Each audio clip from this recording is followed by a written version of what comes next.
Buenos días, amada iglesia. Yo quiero reiterar la bienvenida a todos los que nos ven por el Zoom y también a los que estamos aquí presentes.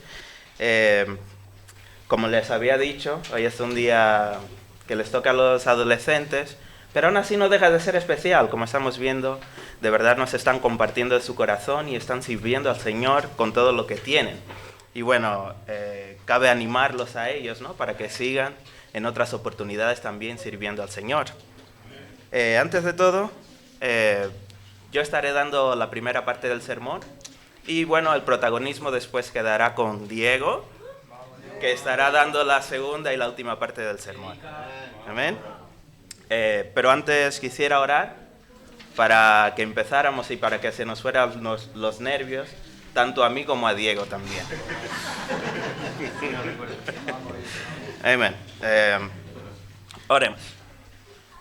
Santo, amado y maravilloso Padre, te damos las gracias, Señor, por este momento bendecido que tenemos hoy aquí, Padre. Sabemos que el hecho de estar en tu presencia, Señor, glorificar tu nombre, Señor, no es una broma, Señor. Sabemos que tiene mucho, Señor, que pasa por detrás, Señor. Tiene mucho en el ámbito espiritual, Padre. Te pedimos, Señor, que tú nos llenes con tu Santo Espíritu, Padre, que podamos verdaderamente hablar de tu palabra, Señor. Quita de nosotros, Señor, cualquier tipo de nerviosismo, Padre, en la medida de lo posible, Señor, y que al final tu mensaje sea transmitida, Señor, de una forma que pueda llegar a los corazones, Padre. Te pedimos también que abra los corazones de cada uno de nosotros aquí presentes, los hermanos que están viendo por el Zoom, y te damos las gracias por todo en el nombre de tu santo y amado Hijo Jesucristo. Amén. Amén.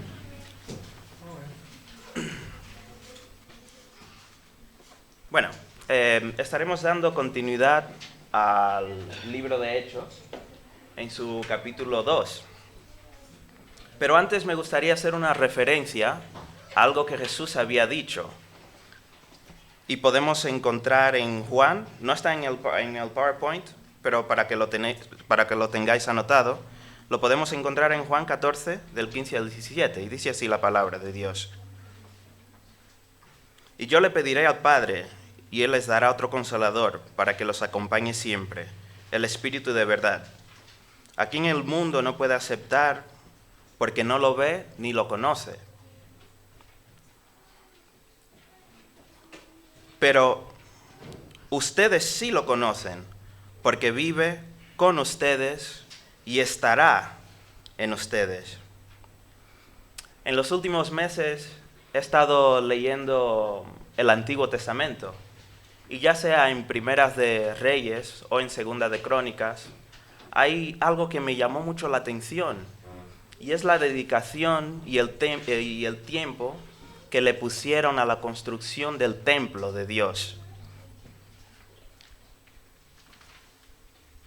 Lo increíble de todo es la cantidad de oro que se estaba usando para construir eso. Oro, bronce, plata, telas de las mejores, incluso la madera. O sea, todos los materiales que usaron para construir el templo de Dios eran de primera calidad. A la vez, Salomón, mientras construían el templo, él entendía de que no había manera de que Dios hiciese morada aquí en la tierra, ya que ni siquiera los cielos pueden contenerlo. Aquel templo en el día de hoy ya no existe.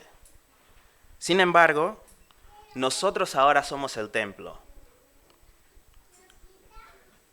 Se nos fue dada la promesa de que no estaríamos solos, sino que Dios estaría en nosotros. ¿Somos nosotros mejores que el templo que construyeron antes? No. No obstante, lo que sí nos hizo mejores en este sentido fue la muerte y resurrección de Cristo por nosotros. Ahora sí, eso nos capacita para poder recibir la presencia de Dios. Les pido que me acompañen a la palabra en Hechos 2, del 1 al 4. Ya Carlos lo había leído en el sermón del domingo pasado, pero lo vamos a recordar hoy. Cuando llegó el día del Pentecostés, estaban todos juntos en el mismo lugar.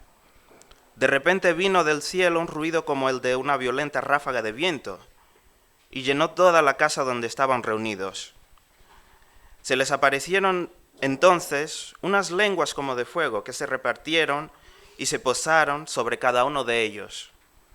Todos fueron llenos del Espíritu Santo y comenzaron a hablar en diferentes lenguas, según el Espíritu les concedía expresarse. ¿Amén? Hay algo que me encanta muchísimo de la electricidad. Si bien la electricidad es abstracta, o sea que no se ve, sus manifestaciones se pueden sentir y también las podemos observar. Podemos sentir de qué forma, bueno, vas a la corriente y bueno, te pegas un corrientazo, o si no, podemos ver a través de las lámparas que sí hay electricidad. De forma similar con el espíritu, no solo observamos las manifestaciones del espíritu en nuestras vidas, sino que también tiene un factor que trasciende más allá de aquello que nosotros concebimos como lógico. A pesar de que nosotros no vemos la electricidad, no obstante, bueno, yo creo que hay personas aquí que tienen mejor conocimiento de eso que yo. No obstante, podemos saber cómo se mueve la electricidad de un extremo de un cable hacia el otro extremo, a través de una explicación científica. No es así con el Espíritu Santo, ya que Dios no está atado a las leyes que rigen este mundo. Y es lo que nosotros podemos entender por sobrenatural. Y lo que estamos viendo en esta escritura, claramente, es algo que no es normal. Es algo que no suele pasar a menudo. La palabra dice que habían judíos procedentes de distintas naciones y que al ver aquello se quedaron atónitos y maravillados. La verdad que no había explicación. Y si hay algo que nosotros debemos comprender en nuestro caminar como cristianos, como creyentes, es que no hay límites para el poder de Dios. Y Jesús dijo, seguro sabéis esta escritura, lo que es imposible para los hombres es posible para Dios. Pero como de costumbre, sabemos que siempre habrán personas que no van a creer, por ejemplo, en la existencia de la electricidad, hasta que no van a un enchufe, pongan la mano y sientan un buen corrientazo. De igual forma estaba pasando aquí. Entonces, Pedro se tuvo que levantar, junto con los 11 discípulos, a explicar lo que estaba pasando. ¿Amén? Y leemos en la Escritura. Porque reiterar que habían muchos de ellos que estaban ahí, que decían que lo que estaba pasando es que estaban borrachos. Por eso estaban hablando de esta forma. Hechos 2 del 15 al 19, dice así. Esto es Pedro hablando. Estos no están borrachos, como suponen ustedes. Apenas son las 9 de la mañana. En realidad lo que pasa es lo que anunció el profeta Joel, haciendo referencia al Antiguo Testamento. Sucederá que en los últimos días, dice Dios, derramaré mi espíritu sobre todo el género humano. Los hijos y las hijas de ustedes profetizarán, tendrán visiones los jóvenes y sueños los ancianos. En esos días derramaré mi espíritu aún sobre mis siervos y mis siervas, y profetizarán. Arriba en el cielo y abajo en la tierra mostraré prodigios, sangre, fuego y nubes de humo. Y siguió con el discurso en el versículo 27 y 23. Pueblo de Israel, escuchen esto. Jesús de Nazaret fue un hombre acreditado por Dios ante ustedes con milagros, señales y prodigios, los cuales realizó Dios entre ustedes por medio de él, como bien lo saben. O sea que no era duda, no había duda en esto. Este fue entregado según el determinado propósito y el previo conocimiento de Dios, y por medio de gente malvada, ustedes lo mataron clavándolo en la cruz. Versículo 32 y 33. A este Jesús, Dios lo resucitó, y de ello todos nosotros somos testigos. Exaltado por el poder de Dios y habiendo recibido del Padre el Espíritu Santo prometido, ha derramado esto que ustedes ahora ven y oyen.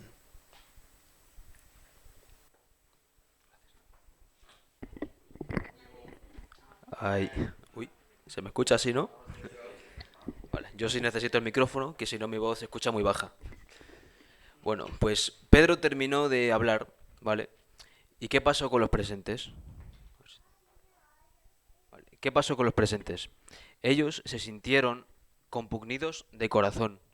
¿Qué significa esto?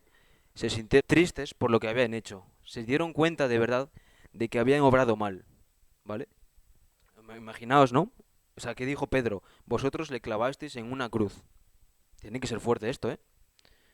Entonces, ¿qué hicieron ellos? Preguntaron a los apóstoles, preguntaron a los apóstoles sobre una solución, ¿vale? Y aquí hago una pregunta. ¿Cómo iniciar una relación con Dios? ¿Vale?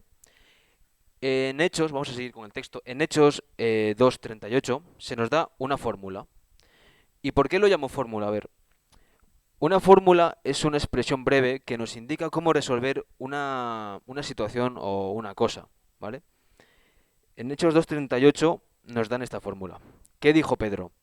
Arrepentíos y sed bautizados en el nombre de Jesucristo para perdón de vuestros pecados, para que os sea dado el don del Espíritu Santo. Vale. ¿Qué nos dice? Arrepentíos y sed bautizados. Tenemos dos incógnitas ahí, ¿vale? Y ahora vamos a explicarlas. La primera, el arrepentimiento. Bueno, como ya sabéis, el Nuevo Testamento fue escrito en griego antiguo y la palabra correcta de arrepentimiento, bueno, la traducción sería metanoia, ¿vale? ¿Y qué es la metanoia? Bueno, pues para entender el significado de la metanoia, voy a dividir la palabra en dos. La primera, meta, que significa más allá, pero más allá pensando en un cambio, ¿vale? No más allá de distancia ni nada.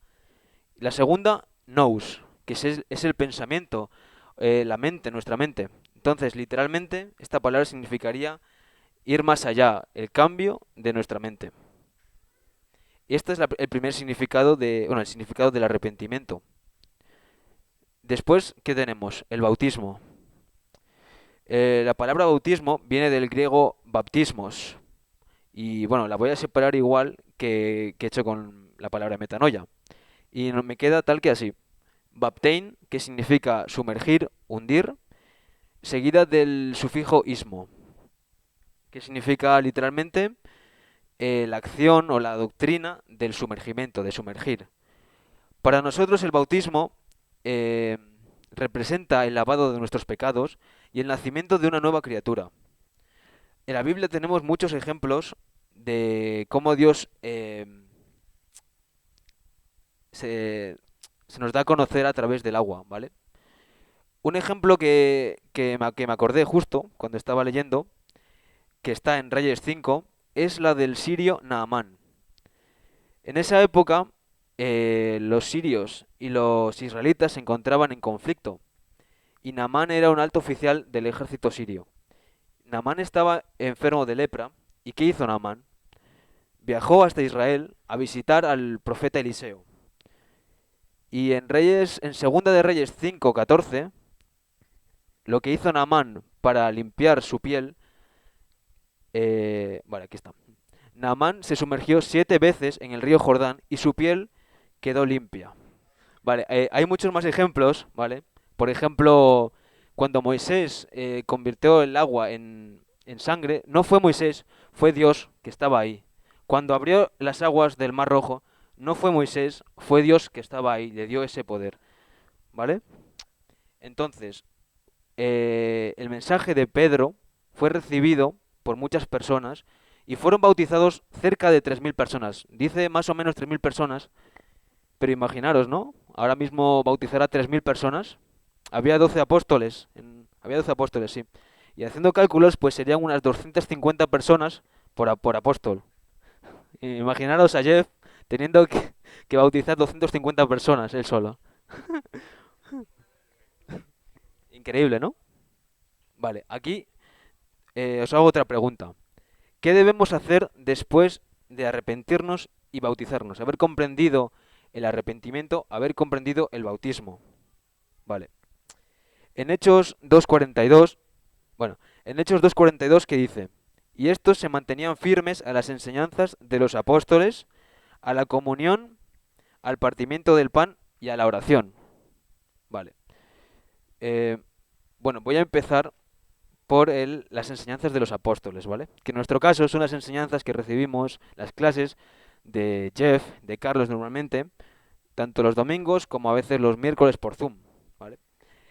Estas charlas no, bueno, no tienen que quedar como una charla bíblica que la oímos y la desechamos y, ¿entendéis? O sea, tenemos que ponerla en práctica, no debe entrarnos por un oído y salir por otro, ¿vale? Porque, bueno, tanto los discípulos más jóvenes como los que llevan ya varios años siéndolo, todos necesitan escuchar de la palabra.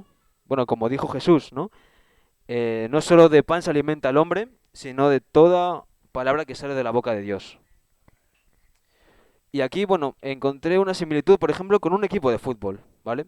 Normalmente los equipos de fútbol están, los que están consagrados ya, ¿no? Los que ganan todo, ya tienen su plantilla hecha, tienen sus jugadores, estos son los que van a jugar. Pero ¿qué pasa? Que tienen un entrenador, ¿vale? Y ahí, normalmente lo que es la idea de juego, ¿vale? Suele ser la misma para todos los partidos, ¿no? Hay cambios a veces, pero suele ser la misma. ¿Y por qué creéis que la figura del entrenador es necesaria si los jugadores, que son profesionales, ya saben lo que tienen que hacer en el campo?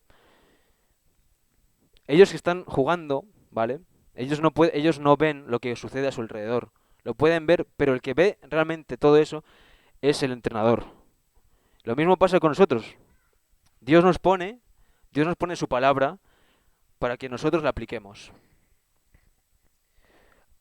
Vale, Dios nos llama a escuchar la palabra, a su palabra, pero también nos llama a la comunión. Cuando hablamos de comunión nos referimos a la congregación, ¿vale? Y si hay algo que yo tengo claro y que seguramente todos aquí tengamos claro, es que no podemos luchar contra el diablo, contra nuestros pecados, solo nosotros, ¿vale? Día a día existen muchas piedras en el camino y nos pueden hacer tropezar, y nos hacen tropezar. ¿Y qué debemos hacer? Apoyarnos en nuestros hermanos. Pedir ayuda, pero no solo pedir ayuda, sino que si tú conoces a un hermano que está pasando por una situación difícil, también eres llamado a animarlo, a ponerte en contacto con él. Ahora, bueno, ahora tenemos todos móviles, supongo, y bueno, un mensajito de vez en cuando, un mensajito, si hace tiempo que no ves a un hermano o una hermana, lo puedes animar un montón, de verdad. En Hebreos 3:13, ¿qué nos dice? Más bien, mientras dure este hoy, anímense unos a otros para que ninguno de ustedes se endurezca por el engaño del pecado. Es importante tener tiempos con otros hermanos para compartir nuestras cargas. Y Dios nos anima a esto. Por ejemplo, en Gálatas 6:2, ¿qué nos dice? Llevad los unos las cargas de los otros para cumplir la ley de Cristo. Al igual en Mateo 18:20, porque allí donde están dos o tres reunidos en mi nombre, allí estoy yo en medio de ellos. Vale. Ahora el partimiento del pan. La parte del partimiento del pan, esta sí que es la Santa Cena, o como ponemos en las diapositivas, comunión. ¿Vale? Tomar el pan y el vino tiene un significado enorme para todos nosotros, porque todos aquí sabemos lo que representa, los discípulos saben lo que representa tomar el pan y el vino. En Mateo 26, del 26 al 27, ¿qué hizo Jesús? Jesús tomó el pan y habiéndolo bendecido, lo partió y dijo, tomad que este es mi cuerpo.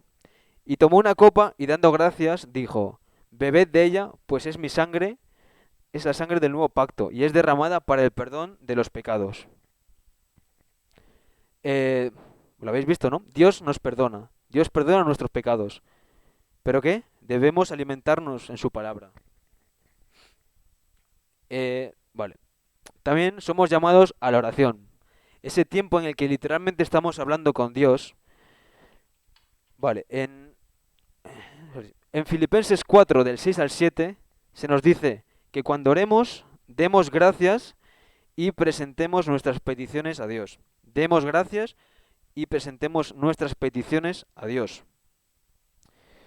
Pero ¿qué pasa? Que la oración no sirve cuando no hay una fe sincera, cuando no tienes esa confianza de verdad de que Dios va a cubrir según nuestras necesidades.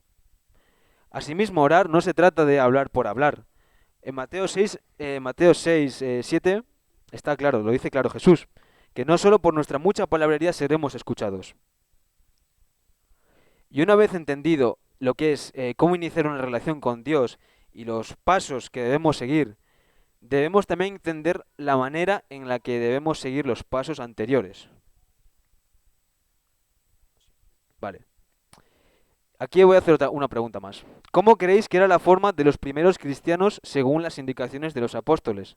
Vale, esta forma de actuar la voy a dividir en dos. En primer lugar, en Hechos capítulo 2, del 44 al 46, dice, los que creían, los que creían estaban juntos, vendían sus propiedades y compartían con todos según sus necesidades. Día tras día continuaban en el templo, partían el pan y con alegría y sencillez de corazón. Lo que quiero recalcar es esto, con alegría y sencillez de corazón. Nosotros queremos dedicarnos a Dios no por el reconocimiento o por querer tener una imagen dentro de la iglesia, ¿vale? Sino porque realmente queremos servir a Dios con todo nuestro corazón. Eh, claro, si no, pues, ¿qué dice la Biblia, no? Hipócritas. Y es duro, la verdad, ¿eh? Es muy duro. Yo hace poco me di cuenta de esto, estaba hablando con un hermano, le conté mi historia a lo largo de los años y me dijo esto, me dijo, ¿te conoces a ti mismo? ¿Te conoces a ti mismo?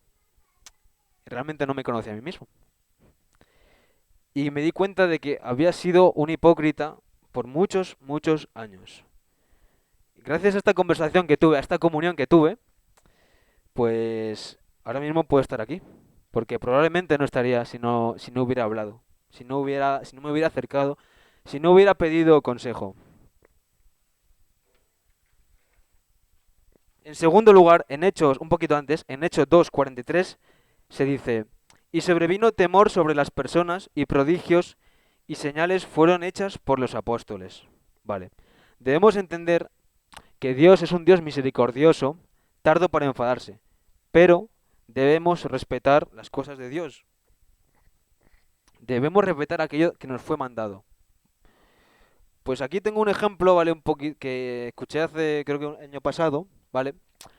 Que no sé si sabéis lo que son las groupies, que son fanáticas o fanáticos, demasiado fanáticos de un cantante. Entonces, escuché, sí, contaron por ahí, que una chica, ¿vale? Que era fanática de un grupo, bueno, de un rapero español, cuando fue a su concierto, ¿sabéis lo que hizo? Se sacó el sujetador y se lo dio a ese artista, a ese cantante, ¿vale? Ahora imaginaros, por un momento, ¿vale? Normalmente Ángel es el que toca la guitarra, pero bueno, hoy lo hace Hugo. Pero imaginaos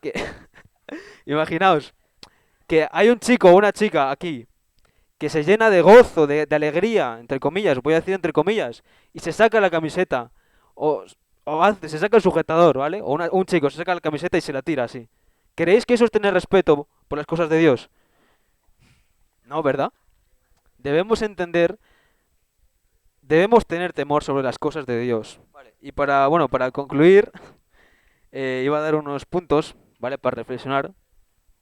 El primero, bueno, que sale el último, pero nosotros entendemos que somos el templo de Dios y su Espíritu Santo está en nosotros. Así que acostumbrémonos a lo sobrenatural. Somos el templo de Dios. ¿Qué significa eso? Respetarnos unos a otros, respetar nuestro cuerpo. Debemos conocer y aceptar nuestra naturaleza pecaminosa para iniciar una vida con Dios. De nada sirve decir lo siento, si el día siguiente sigues con tu mentalidad. Debemos tener ese cambio de mente, esa metanoia. Importante también conocerse a uno mismo, conocer tu naturaleza pecaminosa, eso es muy importante. Tercero, pensar si estamos cumpliendo los 4 hábitos antes mencionados. Como ya he dicho, es importante las enseñanzas, la comunión, el partimiento y la oración. Se complementan unas a otras y si nos falta una, pues sentimos un gran vacío dentro. Y la última, pensar si de verdad la forma en la que llevamos nuestra vida es sincera. Pensar si de verdad lo hacemos porque queremos alabar a Dios o si lo estamos haciendo únicamente por tener una imagen y ya está. O sea, hoy soy santo, pero al día siguiente me emborracho. Y ya está. Muchas gracias por vuestro tiempo.